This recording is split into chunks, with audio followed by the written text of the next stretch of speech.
Watching TVC News at 10. Well, let's take you to Yobe State now, where 9 local governments cannot access the state capital due to the heavy rainfall which cut off a bridge in Bursari local government area. And this comes 3 days after the Potiskum-Gashua road was cut off due to the flood. Before now, the collapsed bridge was the alternative route that links 6 local government areas to Damaturu. Residents of these areas can only use canoe to access the state capital or travel through Hadija in Jigawa State, which is more than 500 kilometers away. And for more on this, I'm being joined on the news at 10 tonight. The Yobe State Emergency Management Agency's Executive Secretary, Mohammed Goje. Good to have you on the news at this time. So let's understand first, give us insights on the relief efforts now being provided to the communities that have been cut off after this flood disaster. Thank you very much, and thank you for having me. To start with, flood disaster sometimes are predicted because NIMET and other relevant agencies do release their information ahead of time. And at the beginning of the season, when we briefed His Excellency Governor Malabuni, he directed us to prepare ourselves and ensure that in the eventuality of any emergencies, we have alternative means to access or to support the communities. And unfortunately, this time around, disaster has tested our strength, but we have not given up because it's our people and it's our responsibility, and it's a task that we must deliver. So it has affected almost 16 LGAs, 352 communities, about over 18,000 households were affected, so almost 1,000 are currently displaced in some camps. So what we do in terms of ensuring relief materials has reached the victims and survivors is, one, to prioritize what type of relief they really want. We start with medical consumables. Those that need medical emergencies, about over 442 were attended to in different hospitals, and they were discharged. Unfortunately, we lost some lives due to drowning or collapse of building. But of course, we prioritize medical consumables. After medical consumables, we prioritize those that are in the temporary shelter in camps.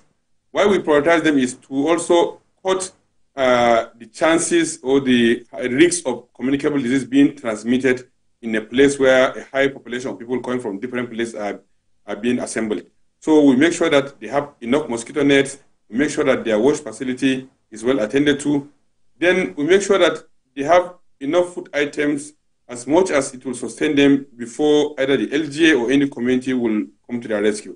But of course, the numbers are high, and as directed by Governor Buni, no person that needs emergency attention should be ignored.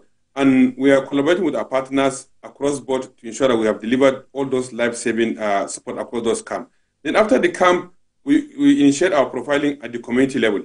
Of course, most of them, those that are not in camp, they are being hosted in host communities. But looking at the economic situation across the country and some of the challenges of farmers who have already planted what they have at home and there's nothing to feed themselves and it's not yet time for harvest, we are aware of the increasing demand among even those that are very stable than those that are displaced and coming to stay with them in the host community. Right. So we profile them and we reach out to them with basic food services. Right. But at the moment... Yeah. And for those who you say you've confined or you've provided these relief materials, how long can they stay in these areas? And what is the provision for those who have been affected grossly by this disaster? What is the alternative plan for them? At the moment, we are waiting, we have a long-term plan when the water subsides, so that we'll look at how we can support their shelter, we'll integrate them back to their homes.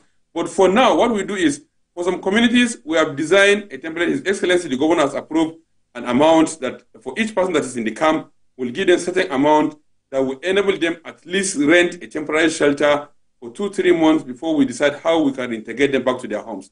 And for those that have been integrated in the host community, to continue giving them the basic life-saving support, either food, medical consumables, or NFIs, either directly by government, through partners, or through some of our stakeholders, so that it will stabilize them before we reintegrate them back to their community. But the main thing is, for every victim that is displaced, because of the number of displacement or because of the number of victims across board, what we do is we have a multisectoral approach to the response. If a partner A is bringing so response, we designate the response to a particular community that are in need. If it is cash, we know where it's prioritized. If it's medical, we prioritize it. But all in all, we are trying as much as we could to ensure that we reach as much as possible. Right. An example is... All right, that's where we have to leave it for now because of time. Thank you so much, Mr. Mohammed Goji, Executive Secretary, Yobe State Emergency Management Agency. We appreciate your insights on the news at 10 tonight. Thank you very much.